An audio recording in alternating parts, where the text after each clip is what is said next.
What's up, guys? Bobcat here, and we're back on the job that we did the drainage and stuff on. And this is the last part of the job. He wants a little retaining wall right here at the beginning of the driveway here, up near the garage door. It just comes out like 13 feet. Same on both sides, using the regular standard retaining wall block. It's nice. And then there's the tops, the cap for the top. But these are nice. I did that big wall in some past videos. I did a big retaining wall with the same block, but yeah, they only want it coming up, sticking out of the ground a couple feet. That's all the old one was, and they just want the same thing as far as height.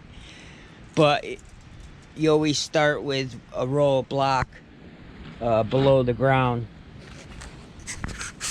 But so yeah, I excavated it out, and then you got to be careful not to over excavate, because you want to leave the virgin ground. These are 6-inch thick blocks. So you want to add another 6 inches for your process. So dig out about a foot, and then make sure it's level.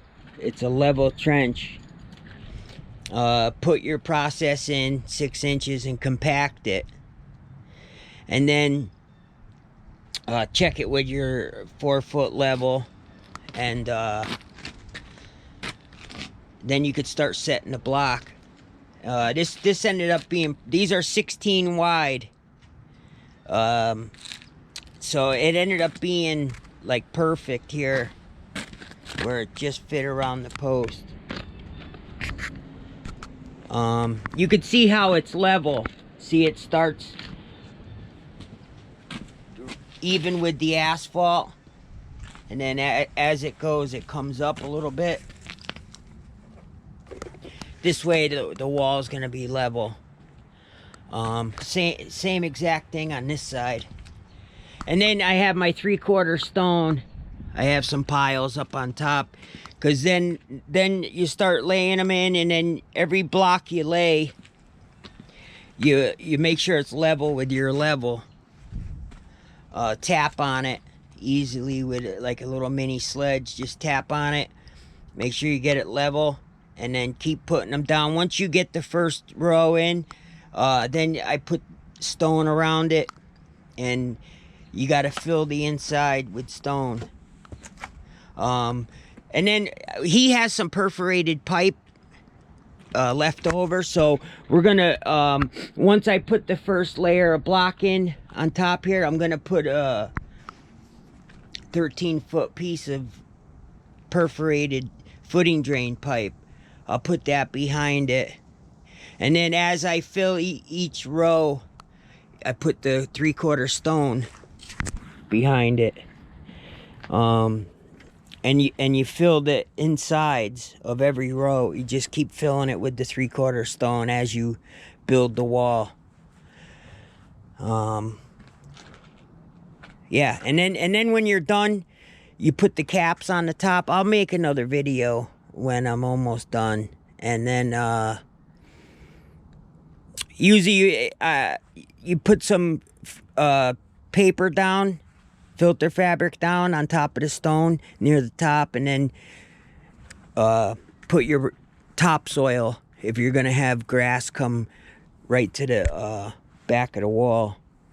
This way the topsoil doesn't mix with the stone. But yeah, I'll make another video afterwards. You could see there's the electric line for the light pole. But yeah, the hardest part is getting it level and getting the base in there, and then compacting it. I had a plate compactor. Got to compact the process, and then level each block as you put them in. And then so I was able to get both sides done here, and started putting my 3/4 clean stone in, as you can see. Tomorrow I'll come and build the wall. That'll go quick. But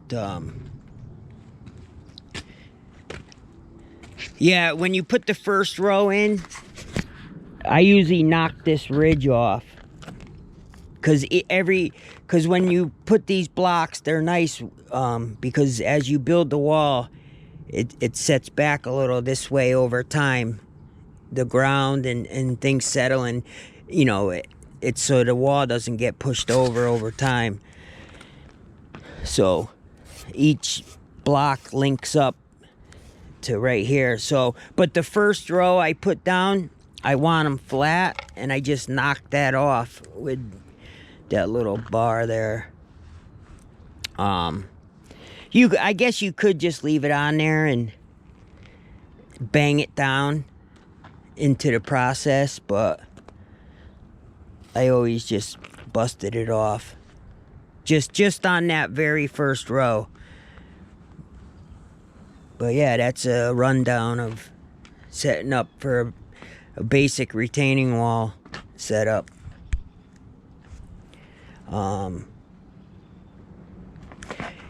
Yeah, and then I'll show you, as every block goes on,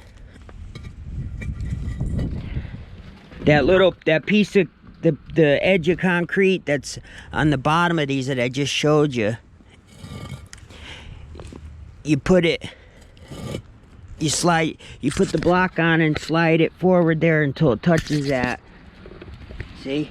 And then every row sets back. It's like, I don't know, 3/4 of an inch. The next row on top of this will be 3/4 of an inch back. So as the wall gets built, it goes back a little. That's to hold your ground in.